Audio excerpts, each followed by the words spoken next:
You are indeed a fortunate group of students today. You just got through listening to an incredibly strong panel, and now you are very fortunate to have an opportunity to listen to the Commissioner of the California Energy Commission, Karen Douglas. Karen was appointed by Governor Arnold Schwarzenegger in February 2008. She fills the attorney position on the 5-member commission, where 4 of the 5 members by law are required to have professional training in specific areas: engineering or physical science, environmental protection, economics, and law. She has a very long and impressive resume, but I will tell you that she currently provides over the Efficiency, Siting, and Federal Stimulus Programs Committees, and she is the associate member on the Integrated Energy Policy Report Committee. Karen is a 2001 graduate of Stanford Law School, and she holds a master's degree in public policy from the University of Colorado at Boulder. She is often cited in local media as an expert on California energy policy. We are delighted to have her with us today.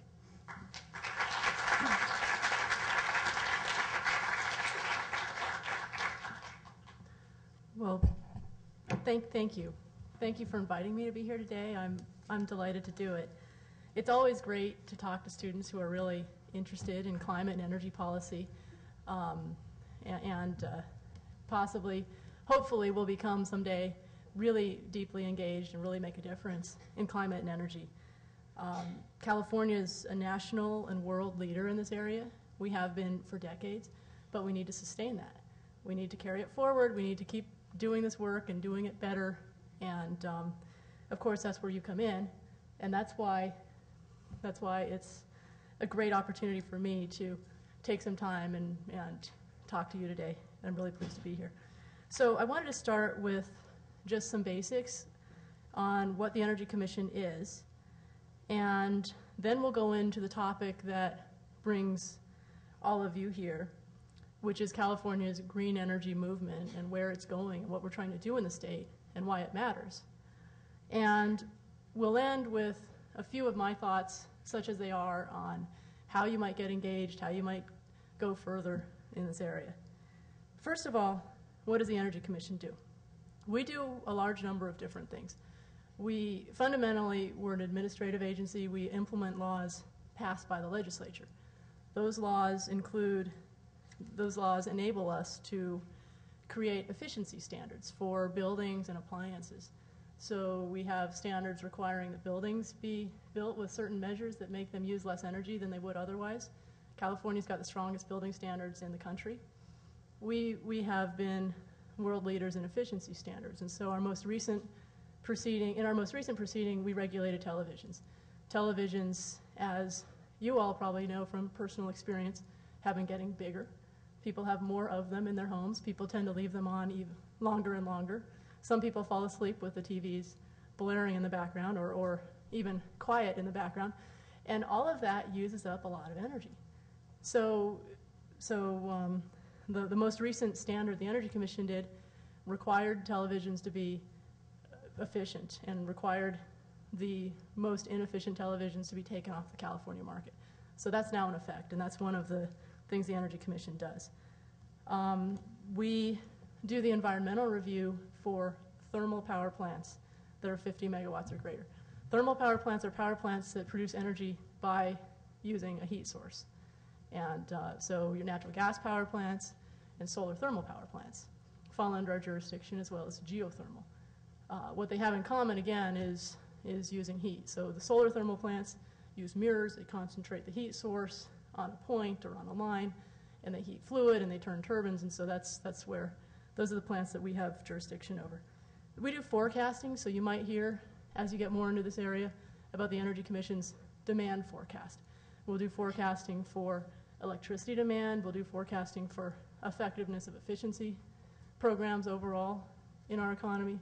And we'll do forecasting from time to time on transportation, fuel demand, and prices, although I've got to say that from my observation of it in forecasting, you're usually wrong either in the effect you're trying to predict or the timing of that effect, which is quite important. Nevertheless, it's a really important exercise, and we need to do some of this forward-looking as we make our energy policies work.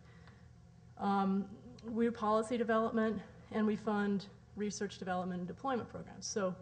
So out of the Energy Commission's peer program, which needs to be reauthorized in order to continue, and that's another long story, but we give grants to universities, to researchers. We have helped with the development of some really important products in clean tech, and this program, along with its companion, which is a program for research and development in clean fuels, clean transportation, alternative vehicles, has made a real difference in California and helped California stay in the forefront. The commission itself, as you've just heard, consists of 5 individuals appointed by the governor for 5-year terms. Each of us has to have a specific expertise. Fundamentally, at the end of the day, staff brings us proposals, whether it's a power plant siting case or a new regulation on televisions or battery chargers. We've got a proceeding right now in place for battery chargers, and I know most of you have many of them in your homes. We ultimately vote yes or no on making these decisions. We have a large number of staff, in the hundreds of staff, and the staff at the Energy Commission possess a really wide range of different areas of expertise, from engineers to biologists, economists, lawyers, policy analysts, and more. So people come to the Energy Commission on the staff side with a wide range of different backgrounds. You could study a number of different things and find yourself with a place to go and important work to do at an agency like the Energy Commission, where we depend so heavily on people with different technical skills. So now that you know a little bit about what the Energy Commission is and what it does, and I always start there because Energy Commission is probably not a household name, and you probably have not talked about it around the dinner table. We'll go into the green energy movement. As I said before, California's got decades of experience leading in clean energy. We were the first state, and we were ahead of the federal government in regulating pollution from automobiles.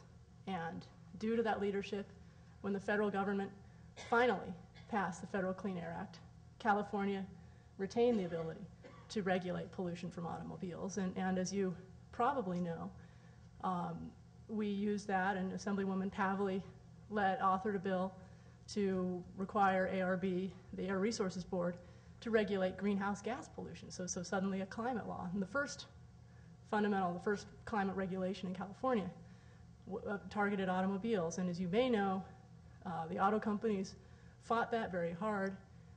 The case ultimately went to the Supreme Court. It was called Massachusetts versus EPA because Massachusetts is one of the states that adopted our law.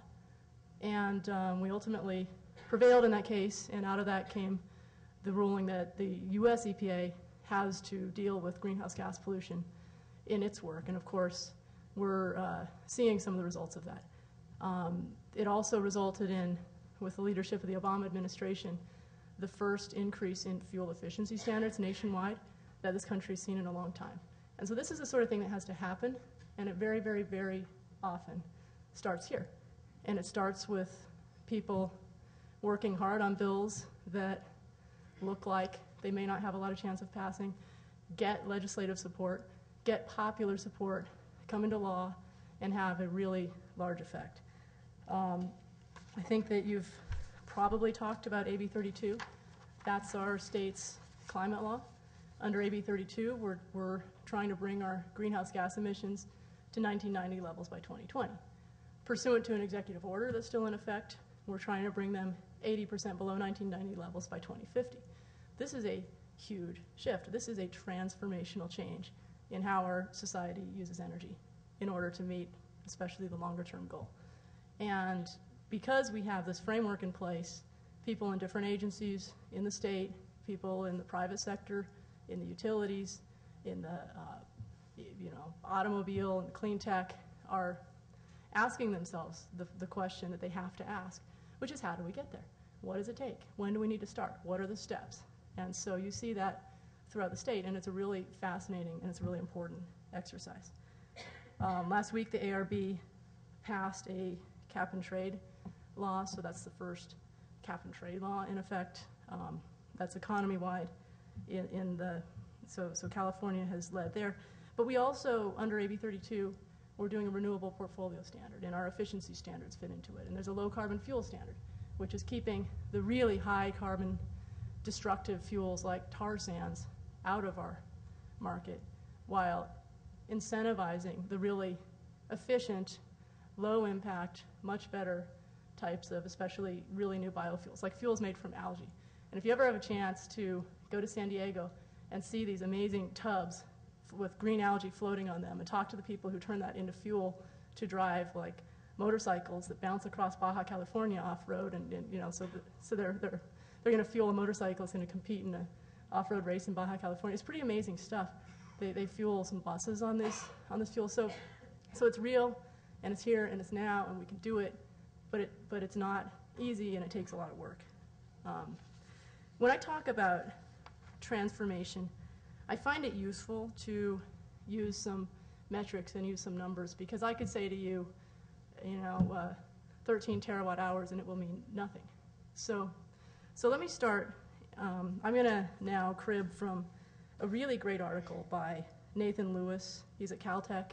It's called Powering the Planet, and it'll help you understand what the units are, how we measure energy and how much energy we're talking about.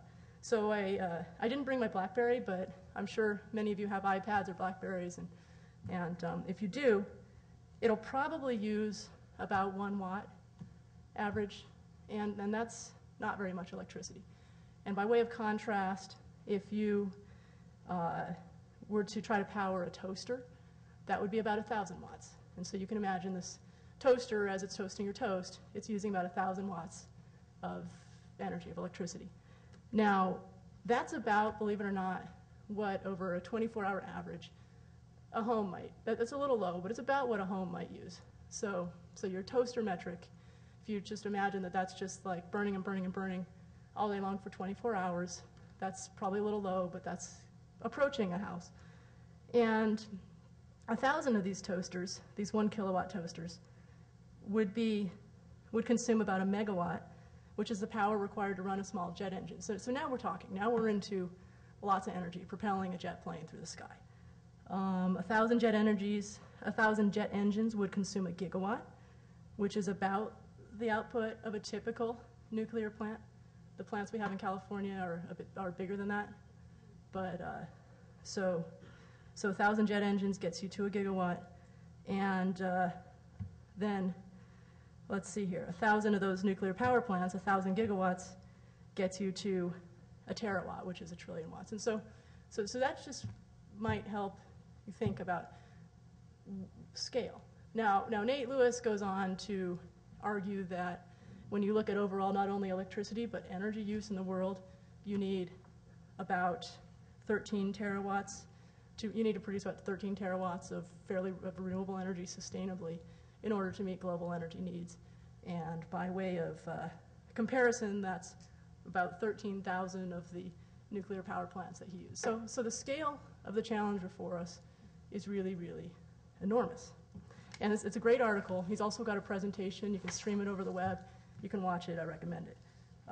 But in any case, let's talk about California, and let's bring it back down to California, because when I think about the scale of the global problem, I find it a bit overwhelming. But when I think about what we can do here in California, it's amazing and it's energizing. And some people will react differently and they'll run off and tackle the global problem. That's great, and I'm glad they're doing it. But for me, focusing on California, let's talk about what we use. So in 2009, we reported that California consumes about 280 million megawatt hours of electricity, about 20% of that from burning coal. At that time, about 10% from renewable sources, not counting the large hydro. We're much better now. We're up to 13% or so of renewable energy now. To meet our climate goals by, say, 2040 to 2050, we'll need another 200 million or so additional megawatt hours a year of renewable generation. So last year, we permitted a very large solar thermal project called the Ivanpah project.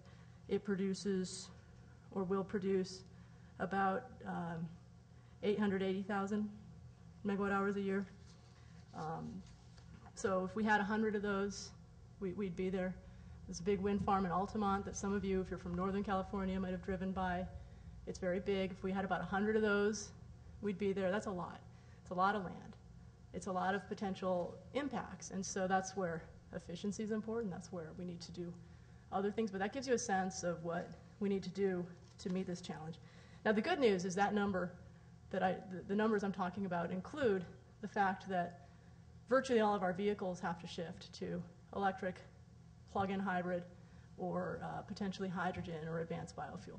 So that has to happen, and that's going to put even more demand on electricity. And we're often asked about rooftop solar. It's very important. We need to do as much rooftop solar as we can. But it raises an interesting dilemma. And the last panel talked about the infrastructure needs and the fact that our electricity system was conceived and built quite a long time ago. And this 19th century infrastructure is not built to accommodate two-way flow. It's not built for you to have panels on your house and sell it to the grid. It's not built for everybody on your block to get an electric car. In fact, if everyone on your block or everyone in your city puts panels on their homes and gets electric cars, you're more likely to turn the lights out than you are to power your lifestyle. So we need to upgrade the distribution system. We need to keep that in pace with people adopting these technologies. And that's one of the challenges, because for the technology to work, we have to actually have a system that can function with high levels of distributed generation. And we're getting there, but we're just at the beginning of planning on how we get there. So let's see. You know, in terms of challenges, I talked about one, which is infrastructure. You heard in the last panel some discussion of cost. If we build everything that we need at once, it will cost a lot of money to make this transition. Some of these investments we need to make anyway, because some of these investments are replacing infrastructure that's been out of date for probably decades and probably needed to be replaced. And so it's a good thing. It still costs money. The good news is that a lot of this work also creates jobs, and it also improves the efficiency of our economy, and it reduces our dependence on fossil fuels, and it allows us to make more investments in state as opposed to out of state or out of the country or in the Middle East. And so it's a good path, and it's the right path for a lot of reasons, but we've got to do it in a way that is careful and in a way that balances the needs of the people of California who support this work but probably don't want their electricity bills to double tomorrow. So we need to do this in a way that works for the people of California. So there are environmental challenges to doing this. I mentioned 100 utility scale, very large projects as an example. In 2010, we permitted 9 utility scale projects. If they were all built, they would produce enough electricity to basically be equivalent to the amount of nuclear power California gets today. Big, a lot of electricity. They're not all getting built. Some of them are getting built, fortunately. Some of them are changing technology. So we're finding that even once you get your permit in hand, it's not easy for these renewable energy developers.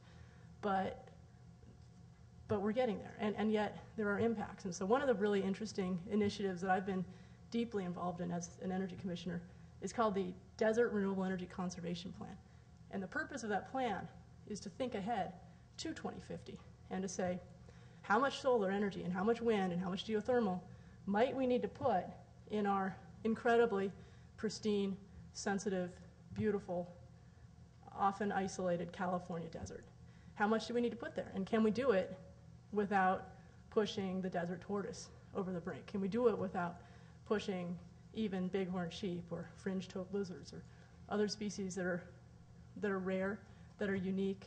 The Mojave ground squirrel exists only in a portion of the Mojave Desert. That's the only place where this creature exists. The poor squirrel chose an area that has the best solar insolation in the world. So we've got issues that we need to work on and resolve with some of the siting.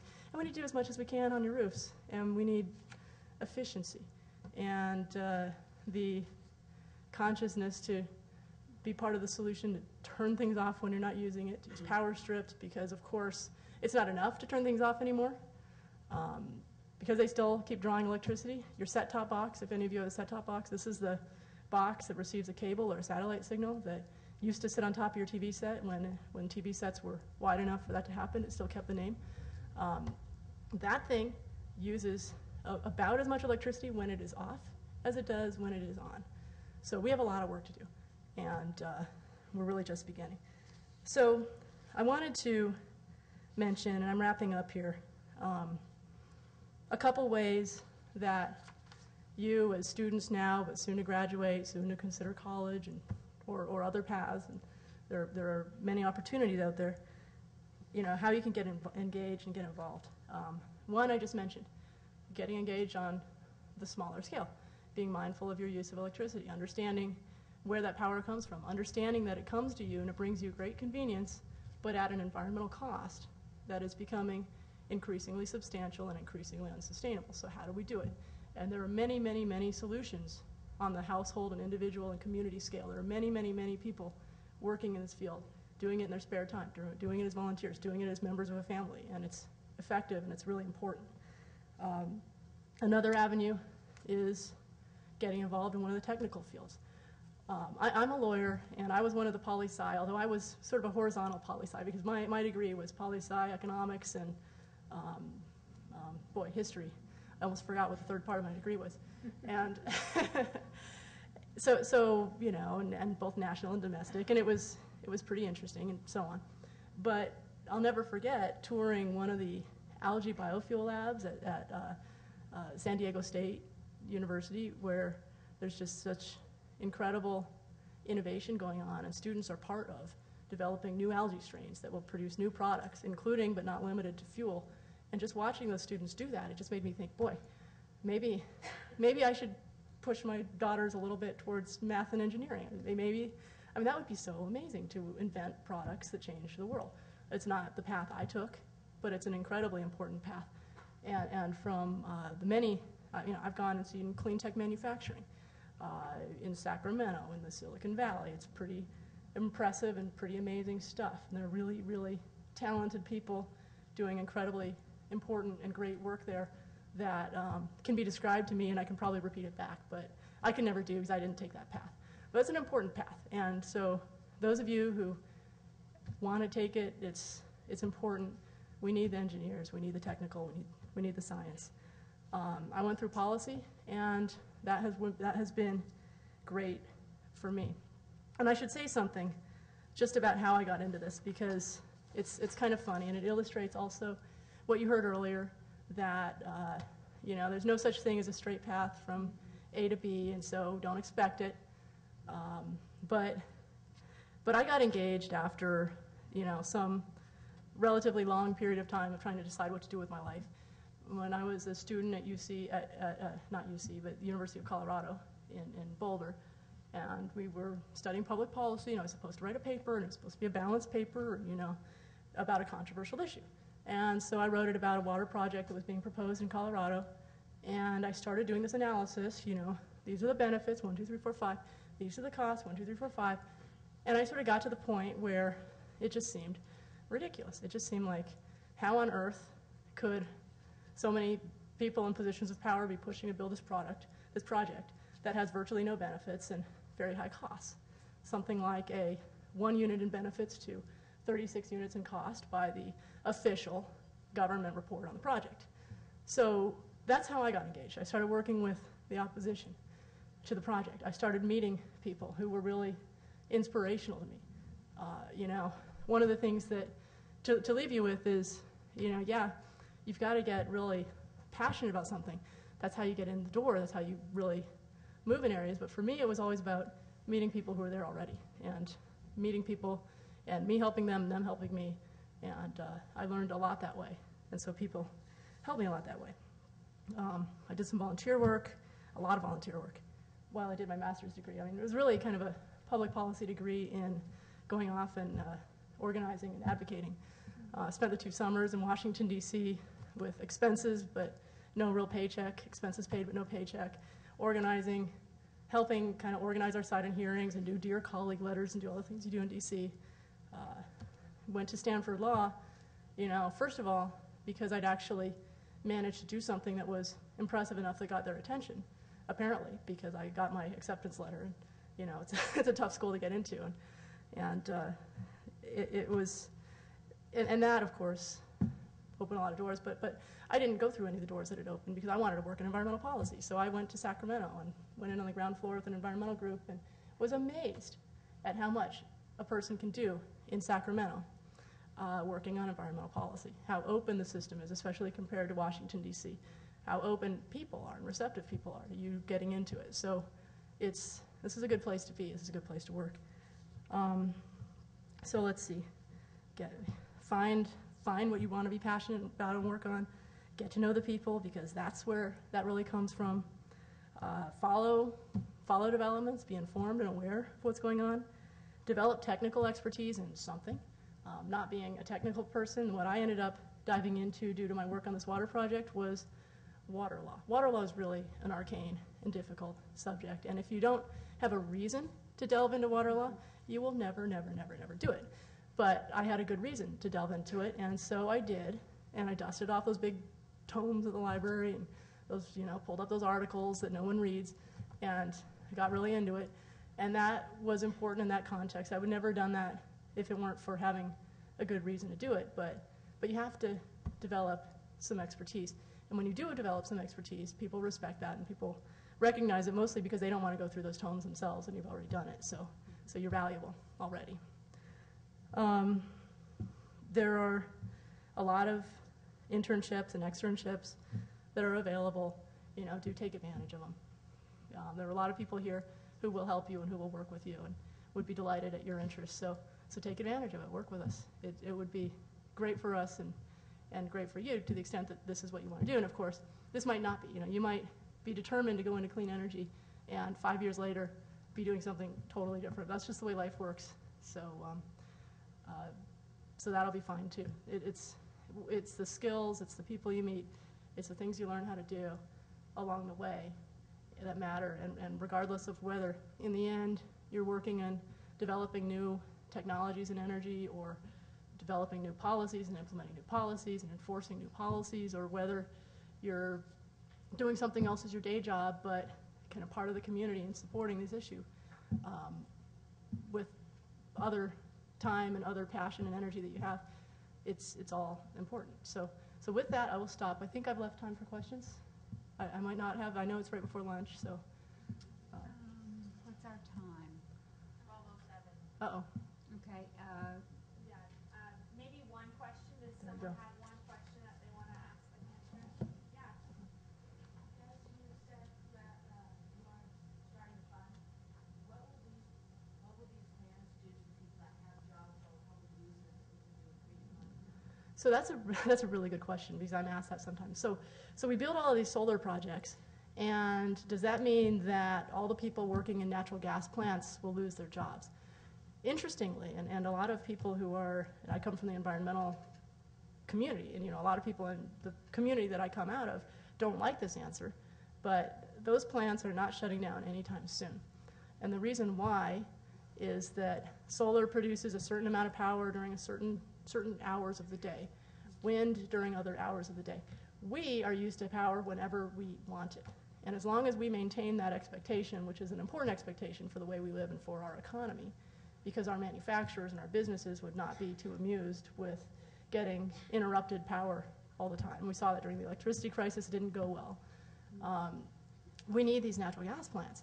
They back up the renewables. They provide power when the renewables aren't producing. They also provide, it's kind of a technical concept, which means that even in describing it to you, I could get it wrong. But when you have a load center, let's say it's Los Angeles, let's say it's the Bay, San Francisco, it's not sufficient to just bring electricity into that load center from elsewhere. You need a certain amount of power being generated within that load center in order to actually keep the lights on in a sustained and stable way, which of course is the level of service that we aspire to provide and probably always will. So the people working in these plants are going to be there. The Energy Commission permits natural gas plants that are large, and we permit them, and people come to us, like hearing after hearing. I've seen people stand up and say, why are you permitting this plant? This plant is going to kill our children, and it's going to cause the world to warm and all of these bad things. But from our perspective, our system just doesn't work without some of these plants. And what we're doing is we're replacing these really old, inefficient, expensive to operate plants, many of which are paid exorbitant sums of money just to stay on without producing any power, just in case they're needed, and polluting the neighborhoods that they're in along the way. So part of what we need to do is modernize the fossil infrastructure that we have, and those folks will be there for quite a while. Now, you know, maybe their kids should study clean energy, but maybe not, because some of their kids will probably be doing the same thing too. I guess that was my question. I'm glad I got that question. Thank you. Commissioner Douglas, thank you so much.